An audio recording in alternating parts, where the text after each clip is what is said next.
Everyone again. So we will have George to start with the results and key highlights, and then Greg will then share the operational update of our Hong Kong and the overseas portfolio.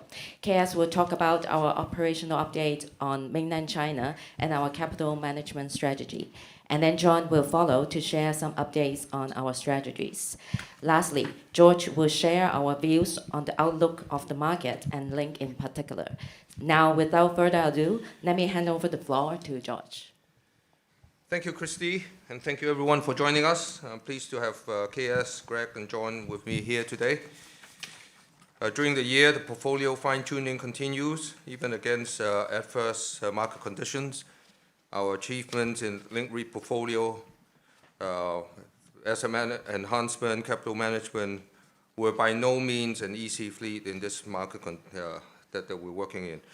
In general, the high occupancy rates in retail were underpinned by very strong leasing demand, tenant remixing, and the ability to attract new tenants to our newly renovated spaces.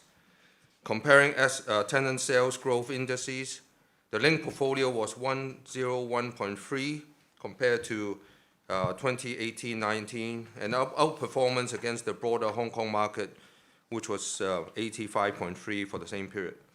Meanwhile, in mainland China, retail rental reversion returned to positive to 2.8%.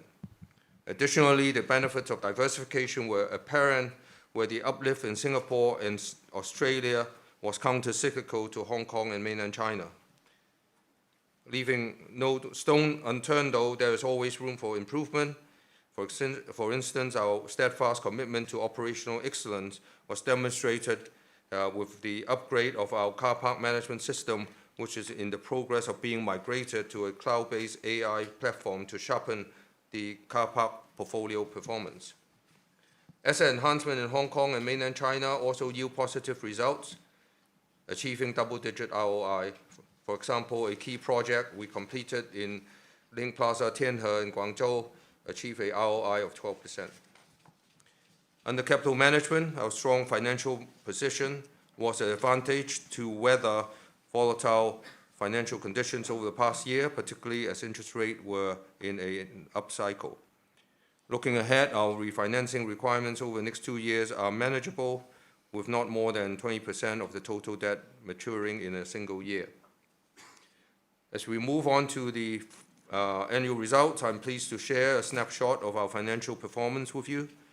Despite the slower than expected retail consumption recovery in Hong Kong and China, our diversification strategy has enabled us to produce a solid set of results.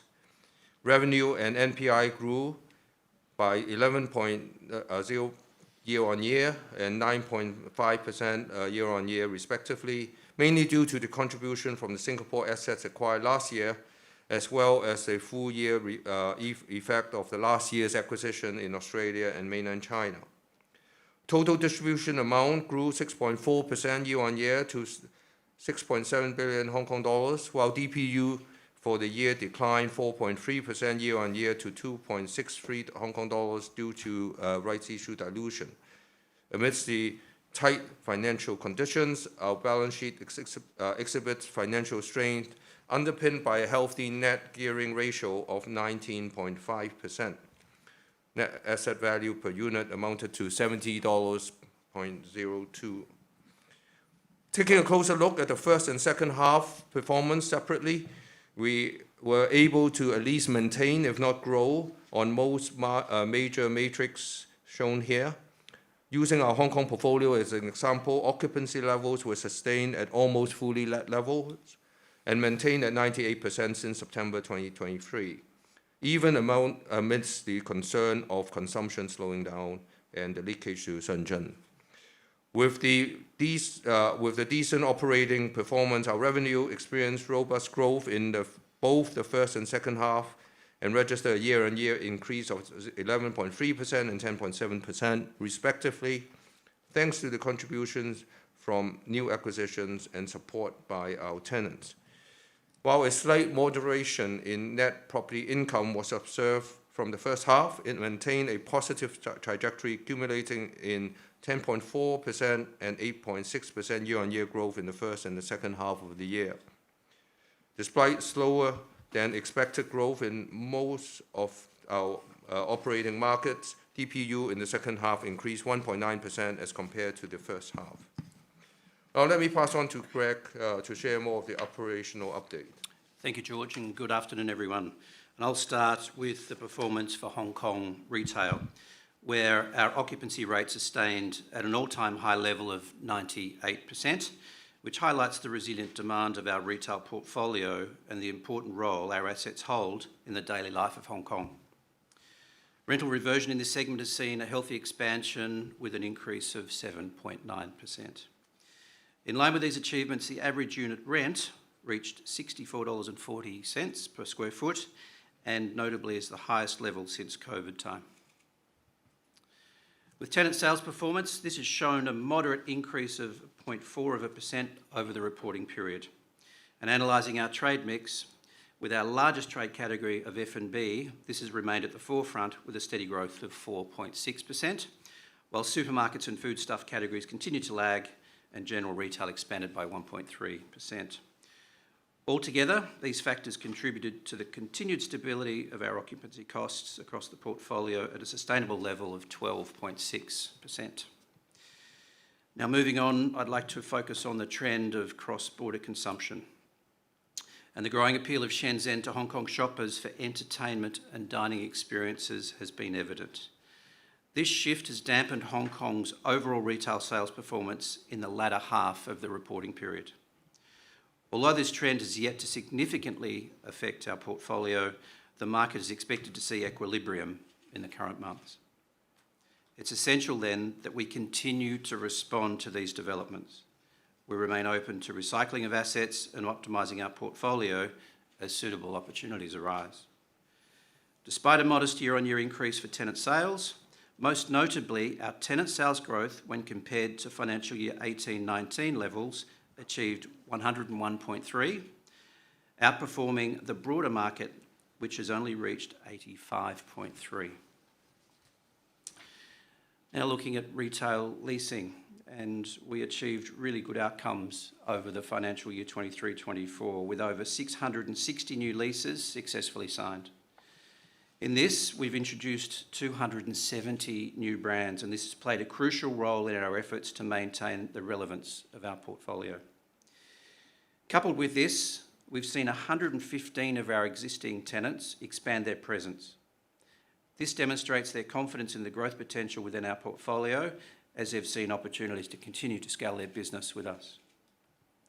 The top five trades listed here have been carefully selected to reflect current consumption trends. Now moving on to Hong Kong car parks, where the structural shortage of car parking spaces in Hong Kong underpins our steady income growth in this segment, positioning it as a constant driver of revenue. In financial year 23-24, we saw a 3.4% increase in revenue from our car parks and related businesses year on year. Despite a decline in parking ticket sales, this was compensated by higher parking rates and an increase in the total parking hours. We are dedicated to keeping a close watch on market trends and formulating strategic plans to maintain our performance. This includes the ongoing implementation of our new car park management system, which George has just alluded to, and I will touch on in more detail on the next slide. Our commitment to upholding operational excellence is demonstrated through the Management by Data initiative and ongoing technological upgrades. Through this, we aim to increase productivity and efficiency to provide tenants and shoppers with high-quality experiences. The revamped car park system, which provides better analytics and integration also with our LinkUp app, is one such example. The system is currently being rolled out and implemented over 121 sites throughout Hong Kong, and completion is expected at the end of June. The ease of car park payments via several e-platforms, including LinkUp, as well as the digitised customer service, improve the customer experience and drive footfall to our car parks and our malls. In the longer term, we're looking at the possibility of a dynamic pricing model to enhance revenue, and we'll look to trial this over the next 12 months. In terms of asset enhancements, our continued efforts to maximise the potential of the portfolio are evident. Over the past year, we completed 4 asset enhancement projects in Hong Kong, investing some $230 million. These projects have yielded pleasing outcomes to enhance our tenant mix and customer offerings, and importantly, the return on investment for these initiatives has ranged in the low to mid-teens. Currently, we have a further 3 projects in motion in Hong Kong with a combined capex of $151 million. Additionally, we've earmarked around $640 million for upcoming projects that are in various stages of planning and some awaiting statutory approvals. We'll just leave Hong Kong for a moment, move across to Singapore, where I'm pleased to say that the portfolio we acquired a little over 12 months ago is now fully integrated, as is the team there in Singapore. And we're achieving good traction, which is evidenced by rental reversions nearing 10%. The strong rebound in shopper traffic has driven tenant performances, particularly in the categories of food and beverage and wellness and beauty. We've maintained high occupancy rates, but a slight dip to 97.8 is very temporary and attributed to tenant remixing and space optimisation at Jurong Point, and this is expected to result in near-term improved rental incomes. And on to Australia, where retail activity continues to grow. Sales at our Australian retail assets have now returned to pre-COVID levels, despite footfall still being on its pathway to recovery. Our food and beverage tenants there are doing well, and this follows the introduction of significant numbers of new and unique offerings. Portfolio occupancy is edged up further to near full occupancy at 99.7%, underpinning the stability of our rent there and demonstrates the strong market positioning of our properties in the Sydney CBD. International office, and although the broader challenges in the office sector remain, the flight to quality thematic is evident and is a mitigating factor for our portfolio of office assets. The core precinct in Sydney, where the majority of our assets are located, recorded a net positive absorption in 2023. We've seen a dip in portfolio occupancy, which is due to the re-inclusion of space following the completion of our asset enhancement project and speculative fit-out works at 347 Kent Street in Sydney. And occupancy will improve as active leasing of this space progresses, and I'm pleased to report that we've struck 6 new leases there over the last 4 months. Overall portfolio WALE in this has maintained above 5 years and provides a buffer against sector headwinds. And finally, in Sydney, we forecast the lack of new supply over the coming 2 years will improve leasing absorption in the office sector. And now I'll hand over to KS. Thank you. Thank you, Greg. Good afternoon to all of you. I'm pleased to present that the mainland China portfolio experienced a significant improvement. We witnessed a turnaround in rental reversion, posting a positive 2.8% in FY 2023-2024. The positive transformation can be attributed to our strategic approach of filling the vacant space in Link Central Walk Shenzhen basement after the departure of an anchor tenant. While consumers lean towards rational spending habits, our proactive asset management efforts have yielded positive results. Leasing sentiments continue to remain strong, with our particular focus areas being F&B, outdoor and leisure activities, and sportswear. Average occupancy reached 96.6%, with over 560 new leases signed, demonstrating the resilience of our portfolio as well as our ability to cater to the evolving preferences of our target markets.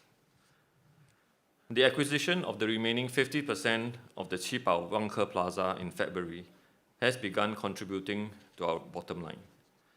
Our efforts for integrating these assets are ongoing to ensure seamless transition into the portfolio. In July, we will rebrand this asset as Link Plaza Qibao, aligning it with the established brand identity in mainland. Link Central Walk, another growth driver, is currently undergoing a basement renovation with an estimated capex of RMB 24 million, targeting an ROI of over 20%. Completion should be somewhere in July 2024. We are excited about the revitalization of this space.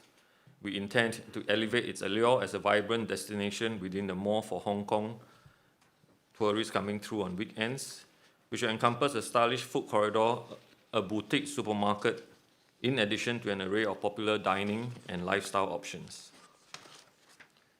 We maintain our focus on creating value through the implementation of asset enhancement initiatives. We will be rolling out 2 projects in mainland at Tianhe and Tongzhou. These 2 AEIs are projected to require an estimated capex of 120 million RMB and 60 million RMB respectively. Both are anticipated to commence second half of 2024. The logistics portfolio experienced growth as 2 assets in Changshu were acquired and added to the portfolio in April and May 2023. The majority of leases in the portfolio include rental escalations ranging from 3 to 5%, which are favorable to our cash flow. The portfolio maintained a healthy occupancy rate of 96%. This stability in leasing demand is particularly noteworthy in the Greater Bay Area, fueled by the e-commerce, auto parts, and supply chain industries. Moving on to capital management, we continue to be positioned to leverage on opportunities as and when they arise, bolstered by our solid financial foundation. Our available liquidity amounted to 18.5 billion Hong Kong dollars. After acquiring Qibao, net gearing is now at 19.5%. By March, EBITDA interest coverage ratio stands at 4.3 times. Average borrowing costs have stayed competitive at 3.78%, benefiting from a fixed rate debt ratio of 69.8%. The upcoming refinancing, amounting to 19.9 billion Hong Kong dollars over the next 2 years, is well staggered. Our debt maturity profile is 3.0 years. Our financial stability is reinforced through FX management, which includes extensive hedging of non-Hong Kong dollar distributable income and the currency risk of overseas assets, alongside capitalizing on lower RMB interest rates and generating positive carry by increasing RMB asset hedging to now over 70%. Our A ratings with all major credit agencies have been maintained, providing us favorable access to capital and maintaining competitive financing costs.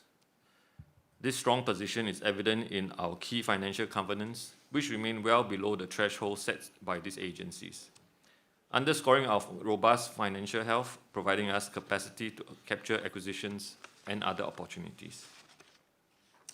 Our portfolio value increased by 3% on a half-year basis. Excluding the acquisition of Qibao Vanke Plaza, the value of our investment properties would have decreased by 0.3% half on half. This decline is primarily attributed to the expansion of cap rates, especially in the office sectors. On a like-for-like basis, excluding the additional 50% stake in Qibao and the acquisition of 2 logistics assets in Changshu, the valuation of the investment properties would have declined 4% year-on-year. I'll now hand the time over to John to cover and provide us with more insight about the strategy. Well, thank you, KS, and I'd like to extend my welcome to you all. Thank you very much for coming. You can see on the screen the current state of the real estate balance sheet investments, and through portfolio diversification and optimization, our aim is to strengthen the Link REIT portfolio so that it can withstand varying business and economic cycles, and over time to decrease the concentration risk. We're closely following current regional repricing trends. We'll continue to look for market dislocation opportunities, and which will allow us to deploy our extremely strong balance sheet to accretive investment opportunities in Australia, Singapore, and Japan, or in short, to match capital to opportunities in order to produce returns for unit holders. We are open to other sectors with growth potential and where they have structural tailwinds, and we also continue to monitor other markets for those repricing opportunities. And in addition, we will continue to evaluate the potential for asset recycling opportunities. In terms of asset management, our asset management excellence, our value creation, and our operational strength are really the key drivers of total return for unit holders. And the targeted outcome, of course, is a confluence of stable income as well as sustainable long-term growth. First and foremost, the point I'd like to make, and I think George did earlier to a degree, is that Link is already a fully fledged asset management platform with a strong track record in fiduciary duties, in governance and in value creation. And I think that's evidenced by the very solid and strong results that have been delivered from the Link REIT portfolio over the past 18 years. As part of Link 3.0, and in addition to managing the Link REIT portfolio, we intend to expand our investment management business by leveraging on our asset and investment management foundation to create value through the matching of capital to our investment opportunities. The benefits from this are capturing new growth through new income streams, and this will be in the form of fees, as well as creating cost efficiencies through economies of scale throughout the business.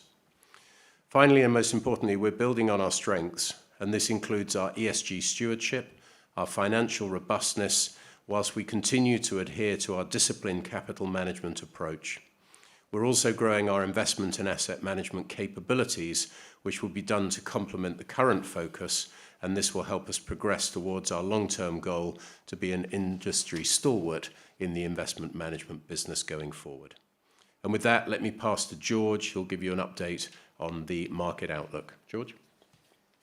Thanks, John, for elaborating on our investment management strategy. And for those of you who have followed us for over many years, you'll realize that this is a significant and essential step in Link's strategic growth path. Unlike buying assets with income stream to be stabilized, this is a corporate development initiative which will take a few years to bear fruit. We will try to produce some bottom-line results as soon as we can. We are building a team to lead this, and you see some of them with us today. We have already announced that Duncan Owen will be is the chairman-elect. Today, we announced that Barry Brecky will be a new INED. For some of you who know who Barry, he was for the longest time the head of property investment for Futures Fund in Australia. We are looking at both organic and inorganic growth options, and we will update you as we progress. As we navigate the complexity of the global economy, several key themes framing the macro outlook are on our radar, and let me just highlight them briefly. The stronger than expected economic data in the US has diminished prospect for rate cuts, and indeed the Federal Reserve has signaled that it is no longer in a hurry to do so. As such, interest rates are expected to remain high for longer, as we predicted in the early part of 2023. While this may be unfavorable to those who are highly leveraged, we believe this creates opportunity for us as it excludes marginal players from transaction markets. And furthermore, asset sales at discount to book value due to high cap rates are a way in which deals could be more yield accretive, despite the higher funding costs. In addition to tight labor conditions in many developed markets, we think that inflation will continue to be contributed by conflicts in the Middle East, spikes in crude oil prices, and higher cost of shipping attributable to Red Sea crisis. And so the sustained tight financing condition and high cost of living are expected to continue to weigh on the economy and thus consumer sentiment. Narrowing our focus to a few of the key operating markets, in Hong Kong, consumption is underpinned by low unemployment of 2.9%, which has been stable since December 2023. The potential minimum wage hike of 4.5% to $41.80 as an added catalyst. In addition, the economy grew at a commendable 2.7% in the first quarter of 24. The inclusion of REIT in Stock Connect, announced on April 20th, is a positive impetus to Link's future liquidity, and the initiative expands the pool of capital by broadening the investment base. Meanwhile, cross-border consumption has had a moderate impact on retail sector in Hong Kong. Mainland China is expected to grow at 5% in 2024, despite numerous macro headwinds. Signs of stabilization are a rich prize, but there is headroom for further potential economic stimulus. Nonetheless, weak consumer sentiment remains a risk for us. Singapore 2024 GDP growth at 2.5% is expected to be supported by manufacturing and services. Macro risks are external shocks and persistent inflationary pressure, with some mitigation by government efforts. The backdrop in Australia is relatively subdued. Inflation has persisted while GDP is expected to grow at 1.4% in 2024. Meanwhile, net migration growth of 2 to 3% is positive for consumption. It is estimated that additional retail spending from annual net migration could amount to 4.7 billion Australian dollar. And in real estate, retail is looking promising with encouraging leasing spreads, while the downward pressure on offers appear to be bottoming out. The fluid macroeconomic environment highlights a need to remain vigilant for us, to adjust to the challenges preemptively and to do the best we can to our ability. Here are the dates for payment of distribution with a scrip election. In a nutshell, just to summarize, there have been many challenges, from flooding to the economic environment, financial markets. At the same time, we see opportunities in markets and sectors that we operate in. We have benefited from managing a resilient and diversified portfolio overall. And despite all the headwinds, at Link we have and we will continue to provide our unit holders with a stable return and a sustainable long-term growth. The development of our investment management business strategy is ongoing. It is a long-term project that aims to create a new avenue of growth by enhancing our capabilities so that we can better match capital with investment opportunities to create value. Now let's move on to Q&A. Thank you, George, KS, Greg, and John for the updates and overview. So now we open the floor to Q&A. For those who are here, you can raise your hands, which you did already, and then you can state your name and company. And then for those who join us online, you're welcome to use the Q&A function to key in your questions. So we may now have the first question. Yeah, maybe Carl first. Thank you. This is Carl from JP Morgan. Thank you very much for the presentation. From my side, I have two questions. The first one is obviously, I guess, the biggest concern from investors, which is like in the past few months, we have seen that in Hong Kong, the overall retail sales are seeing further decline, right? On a year-on-year basis, it's negative. So I'm just curious, does management have any guidance or any expectation on how the tenant sales of Link REIT will be like in the next 12 months? Are we expecting that it might turn negative in this financial year? And then with that, do you have any forecast or guidance on the rental reversion? And also in a stress scenario, let's assume that, let's say, tenant sales are going to drop by, let's say, 10%, 20%. Would we have any pressure on further reducing the rents in Hong Kong? So this is the first question. And the second question, it's about the financing costs. As we all know, it seems like interest rates are going to be higher for longer. Any guidance on the average financing costs in the coming year? Thank you.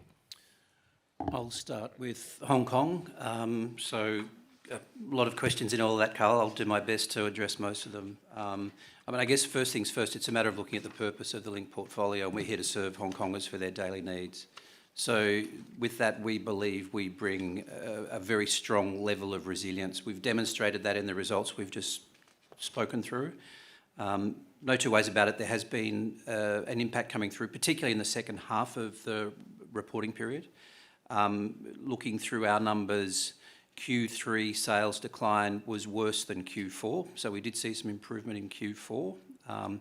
But still, if you do the numbers, from what we reported at the half year to what we just reported in the second half, our sales did go negative. So sales growth was negative.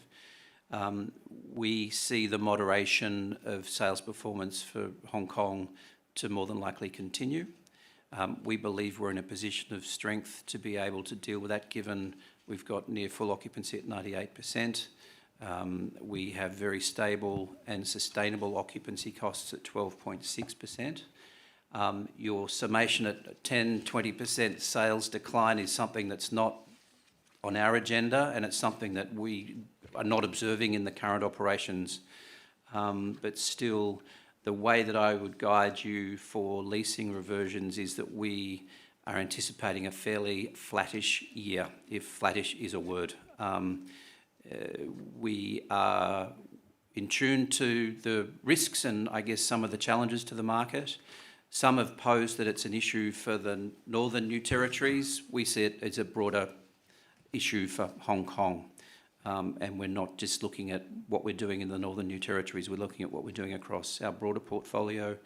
I'd point you to the fact that we've continued to complete fairly significant asset enhancement projects, which is allowing us to refresh our offerings.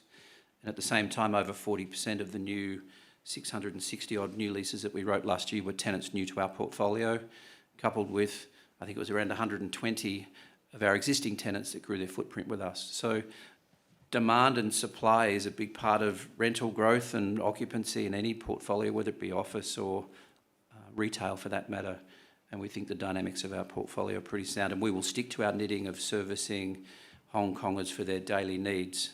That's very clear. I just want to ensure that you continue to distinguish our portfolio from other landlords in Hong Kong. As Greg said, we do serve the daily need of a lot of the Hong Kong people. Convenient retail on its own, means that you don't go to Shenzhen to buy your grocery on a daily basis. Weekend, we see some weakness, and that's where we want to continue to refine the tenant mix, making sure that we continue to be relevant. So we bring in new brands, as Greg has already mentioned, and continue to keep very high occupancy so far. I think if you stand in the shoes of the tenant, then if they need to control costs to deal with their own business challenges, then they need to find shops, restaurants, location where they have the highest productivity. And I think what we have provided to them is guaranteed footfall because people are living right next to it or above it. That has continued to be the case to attract people. And so if I want to decide to cut in Mong Kok or Tsim Sha Tsui, I want to make sure that I actually have more shops at the Link portfolio. And that's why we have this queue of tenants coming in. So I think there is challenge overall. We're not complacent, but at the same time, we are not destination mall. We have maybe one or two that we call destination mall, but we are not really. And so the challenge are not the same as some of the other landlords. We hope that with what the team continue to focus on, which is continue to follow our shoppers, what they want, and provide that in a convenient location, in a good shopping environment, then we will protect that income. Financing. On the average borrowing cost, we delivered at a 3.78% for the full year. If you look at the profile of the hedging at 70%, and also the fact that 9 billion will come due this year, so we have left that unhedged because we are going to pay down using the unit holders' funds. And the fact that RMB is also only about 70% hedged. So we do have quite a lot of ability to continue to use RMB financing to help carry over some of the financing costs versus the HIBOR. So I think when we look at our own forecast, assuming HIBOR stays where it is, and so far it's been more stable than the last 2 years, we expect the ABC to be hovering just slightly below 4. So not a major movement in that sense. It's important to look at the color of the bar as well. Right? So someone have asked us a question about the blue bar coming up. That's a bond. Right? So we'll either replace it with a bond, and the bank has been chasing after us. That's why they're in this room. And maybe we'll replace it with some bank loan. But when it comes to 25, 26, or 26, 27, where the bar looks higher and maybe some will ask, oh, then you'll be challenged, but these are bank loans. So we can start talking to the bank early compared to bonds where you can't. And so I think we have, we'll say we have foresight, but we didn't. But it so happened that I think the way that we have make sure that maturity each year is not that high. The composition, whether it is bank loan versus bonds, is also managed in a way that I think we can manage our average borrowing cost quite well. Thank you. Can we have another question, Sam? Maybe Sam first. Thank you, management, and congrats on the great results. This is Sam Wong from Jefferies. I have two questions, if I may. First one is on China. So the China reversion had a nice catch-up in the second half. Just wonder how we should think about the China reversion for next year. And the second question is on Japan. I think John just mentioned that Japan is a potential market. So could you share more details as to which asset class we are focusing on and any timeline for our venture into Japan? Thank you. On the China rental reversion, I think indeed we've tried very hard the last 6 months to get ourselves out of the negative rental reversion you saw in the first half.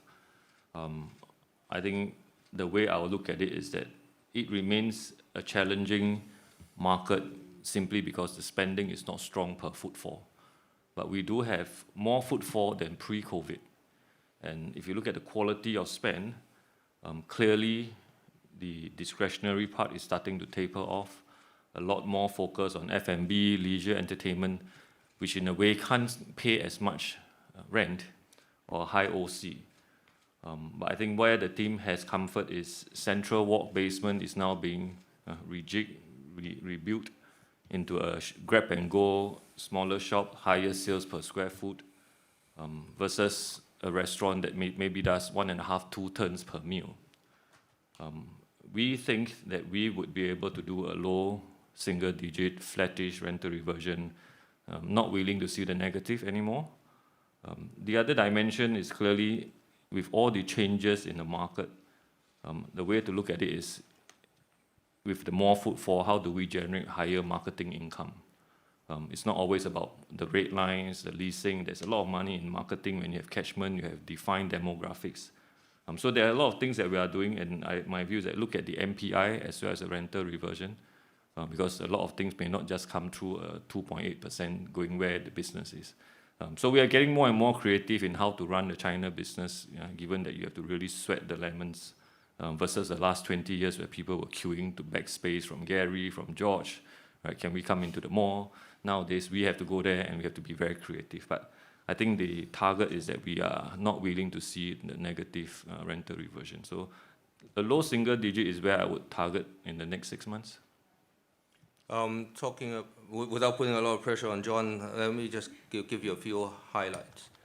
We've talked about investing outside of Hong Kong in several countries for several years. Japan has been on that list for quite some time. We've been to Japan for 7, 8 years. We have not been able to agree on any deals yet. But also, when we look at opportunities, we're not just looking at, there's a positive carry, and therefore that's the way to go. But we're looking at other skill set that we have, for example, the asset management skill set that we have built up. And so I would use Singapore as a good example is, how do you break the chicken and eggs, asset first or people first? If you don't have people, then sometimes your underwriting is a little bit more conservative. You never buy the asset because others get it. If you have the people, you have the asset, you don't have the people, then our board will question, you will question whether we know how to manage it. John is there to break that. So he's are you the chicken or the egg? Chicken. Sorry. I'll decline to answer that. Yeah. But the point is, we are building a team. We're wanting to make sure that we get to look at these assets to make sure that we can tell you we know how to manage it. We know that there is not just asset management, but asset enhancement if there is improvement, and that's one of the experience. I guess John can talk about his own experience in a different organization, doing a lot of improvement in assets, producing good return, and he will be building his team, and give him some time. Yeah, I think that's right. I think the only thing I would add, I have a 30-odd year association with Japan, so I've seen a few cycles there. and I think it does remain an interesting market. As with all investments that we look at, everything has a high bar to cross. And to George's point, it needs to be something that is the right asset at the right price and that we can deliver in terms of the improvements. But I think there are still opportunities there. I think in a macro sense, the ability to raise interest rates by too much is impeded obviously by the significant debt to GDP ratio.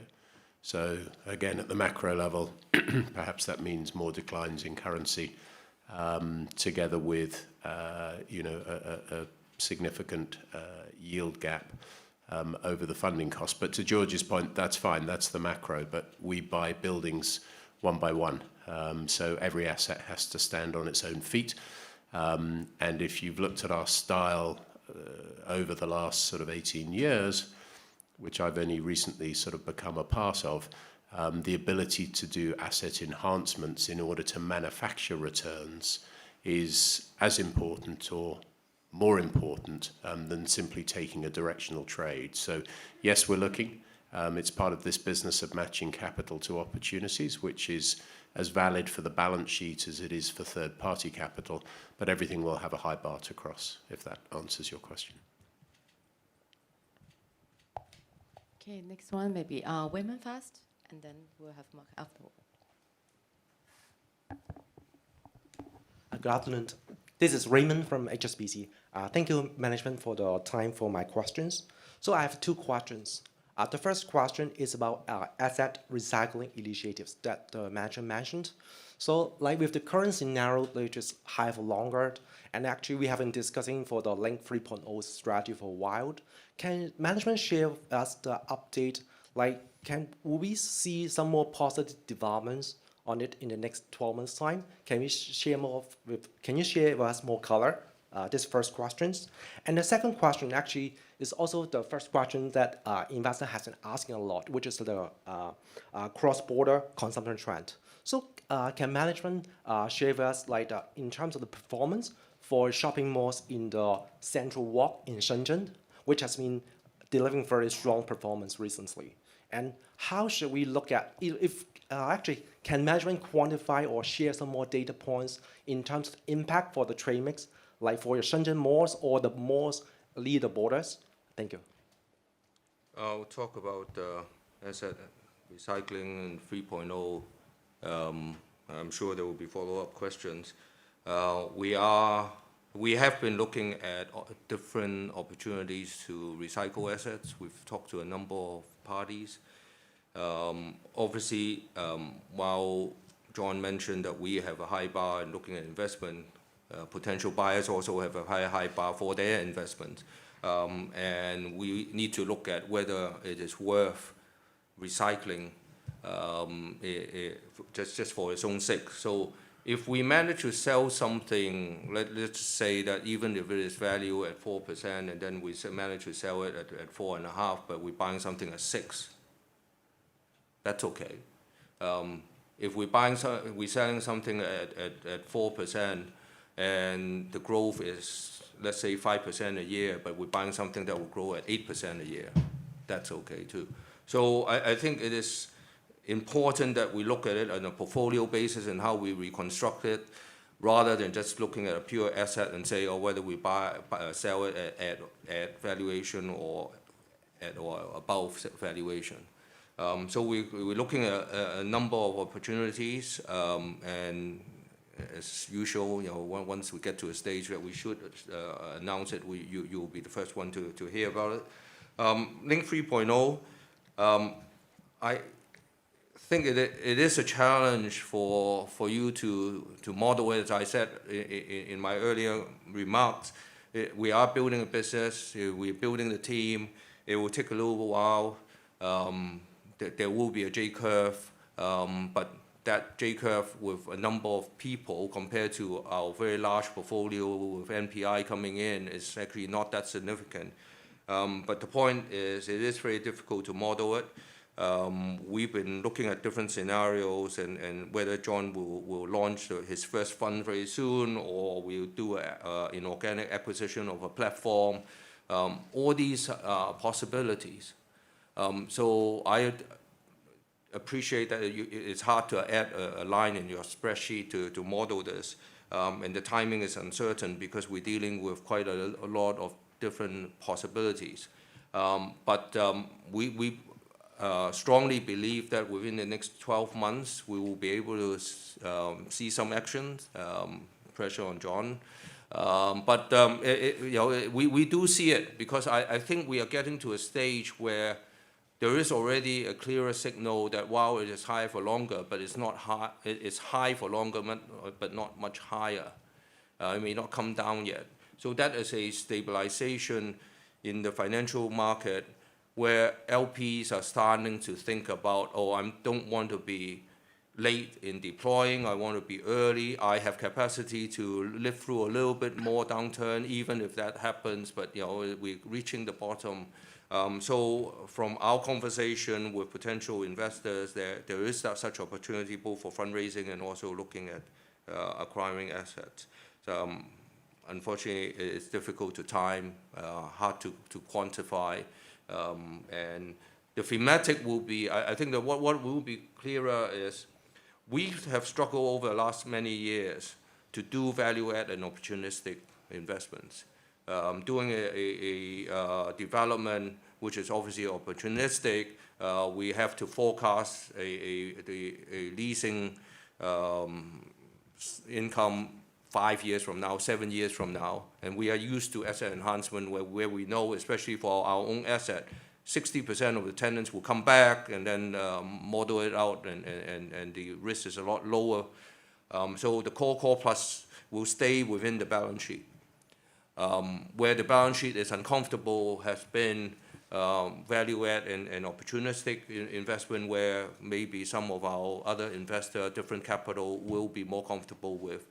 And also, with value add and opportunistic, most likely there could be a period of time there is no income. Whereas for the REIT, we want to continue to sustain this growth in income. So I think we see that people who invest in linked REIT have actually bought two things: is a stable security of a REIT and a fund manager that so far spent the last 18 and a half years managing only one REIT. What we are saying is that this will change and we will be managing more than one fund. And so that's the big strategic move that we have announced, and we are putting more and more pieces in place. And that will hopefully deliver better result, better fee income, whether it is from AUM fees or carry interest, which will add to the return of our unit holders. Cross-border. Do you want to talk to mainland case? I'll talk about the overflow. Greg can talk about the leakage. Since I look after the China portfolio and I see what's happening in Shenzhen. So I think the truth is, pre-COVID, we were looking at about 40,000 footfall a day in the old Central Walk before we bought. We did our AEI through the COVID. Footfall dropped to something like high teens. Coming out of COVID, it was about in the 20s. And then slowly with the borders opening, at the peak now, we are seeing up to about 100,000 footfall, of which half are Hong Kong day trippers or Hong Kong residents. And I think what we have started to see is that clearly a lot of the upside now is coming from GTO, because when we started leasing out after the AEI, it was a pretty gloomy period. And where we have seen now is in the portfolio, Central Walk is actually logging in probably one of the highest tenant sales per square meter, crossing the 2,000 handle. And OC has come down to low teens, which is quite spectacular for mainland. Mainland, we usually operate high teens, low 20s. That said, a lot of the spending is on food and beverage, entertainment, leisure, not as scalable as fashion, accessories, personal care, things that you can buy in bulk and carry back. And I think where we are now in this whole game in Shenzhen is we have terminated Carrefour in the basement, some impact to valuation. Now we brought back the space, with a B1 25 million investment to create I will keep you in suspense. You can go and see it in July when it's done. A zone, we name it, we gave it a name. There'll be food, there'll be grab and go, there'll be fast fashion, and things that, when I curated it, it's clearly things that you don't get in Hong Kong. It should appeal to our residents going across for a long weekend. Looking very optimistic that we are able to then achieve that 20 or more than 20% IRR that we are looking for. The simple change, I think, is when we bought the mall, there are a lot of Hong Kong brands there for the people in Shenzhen to go to shop. Now, because Hong Kong people go to shop, there's no point having Hong Kong brands there, and so we're putting a lot more mainland Chinese brand and cuisines, and that will continue to evolve, and that's what we do to assets. So we are going to continue to ramp up the rents because I think it's a bit of under-rented now. And how do we do it?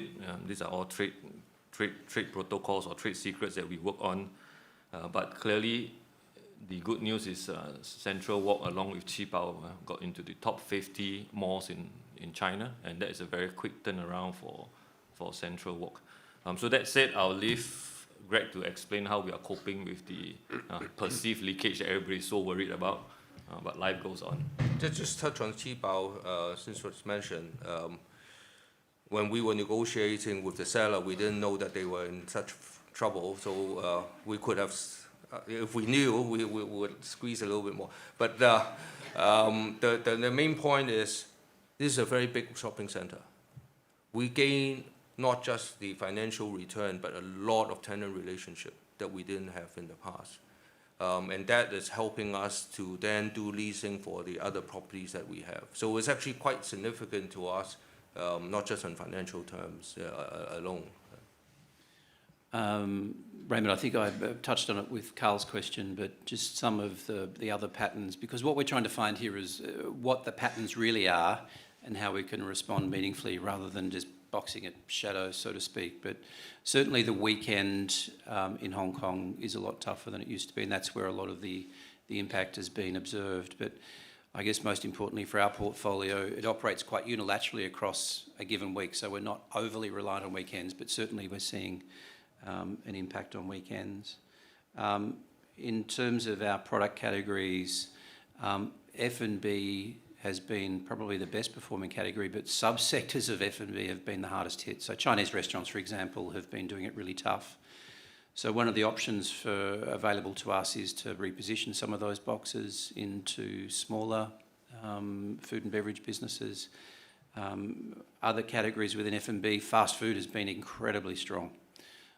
So it's a matter of us digging into the detail and responding accordingly.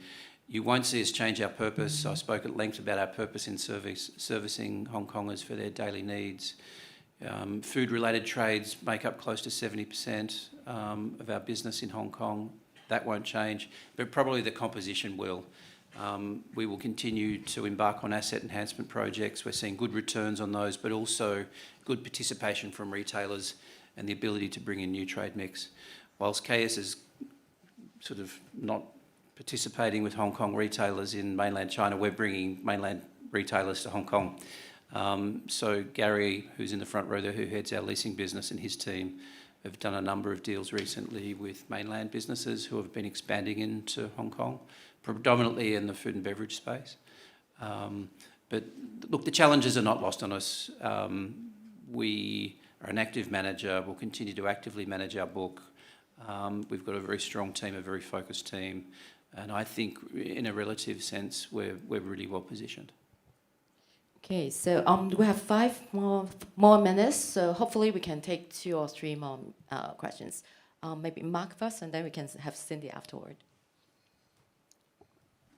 Yeah, thank you, management, for taking my question. This is Mark from UBS. So I got 3 questions. The first one, I think KS just mentioned a pretty interesting thing is called dynamic pricing car park model. So could you elaborate more about that? I think that's the first one. And secondly, is about on the NPI margin. So how should we look on the NPI margin going forward? I think this year is about 74%.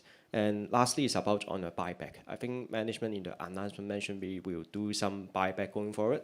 Just want to check about the scale and also if any quota is targeted. Thank you. So, Mark, just on dynamic pricing. So we've in the process of embedding a new car park management system across all our 121 facilities here in Hong Kong. So we're about 65–70% of the way through that installation. And that system gives us the ability to look at the concept of dynamic pricing. So we have a lot more access to real-time data, and we've got a lot more with regards to direct payment systems that we can embark on with our customers. So what that dynamic pricing model looks like, I can't tell you at the moment. All I can tell you is it's a concept that the system and the integration of that system allows us to investigate. And it's something that we'll investigate over the next 12 months or so.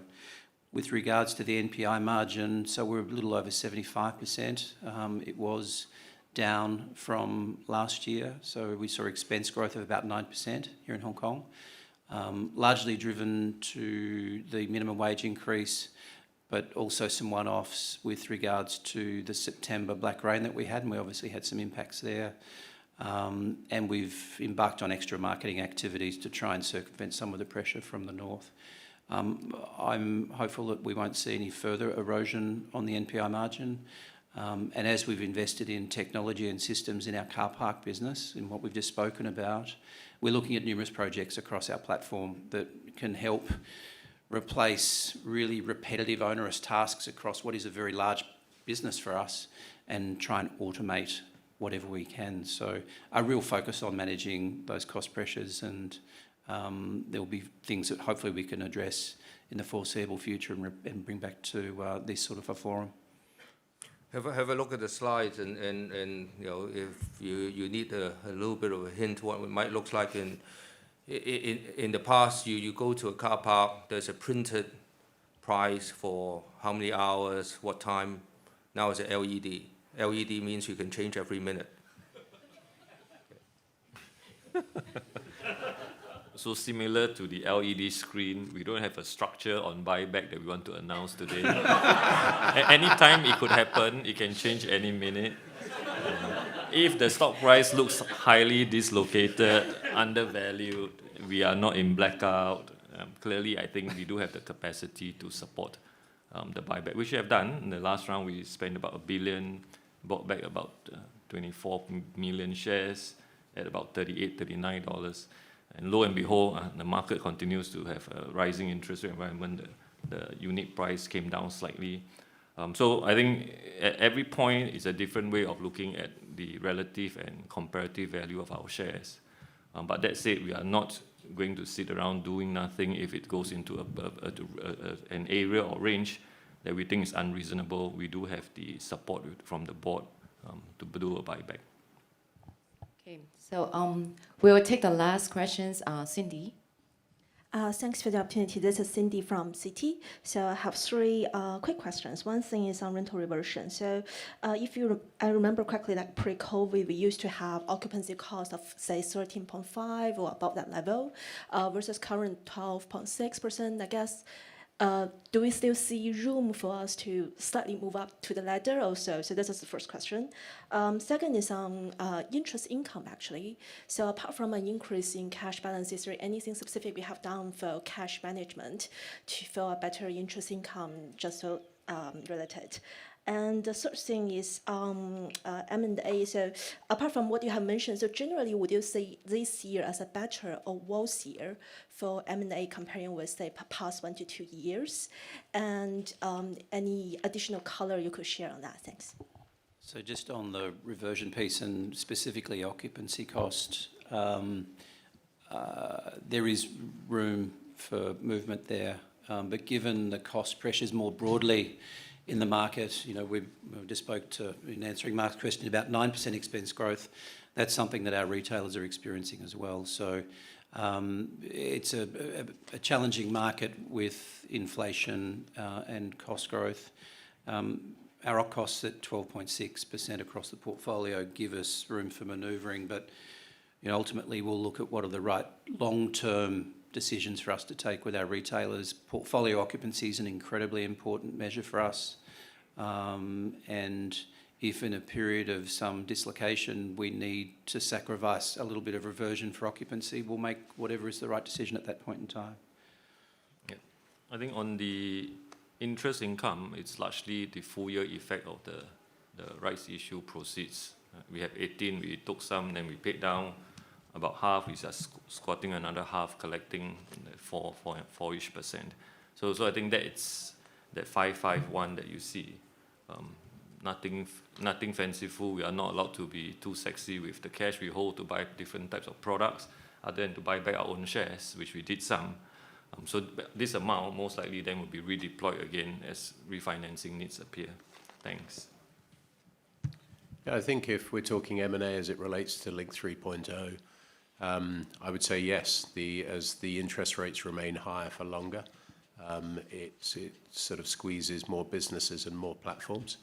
And I think in the investment management business, some of the biggest challenges that people have had is that they've had some dislocation in their recent track record because of the problems in China. So for most people, their last vintage, if their last vintage was somewhere around 2017 to 2019, they were quite likely to have been reasonably sized investors in China along with the rest of the pan-regional strategy.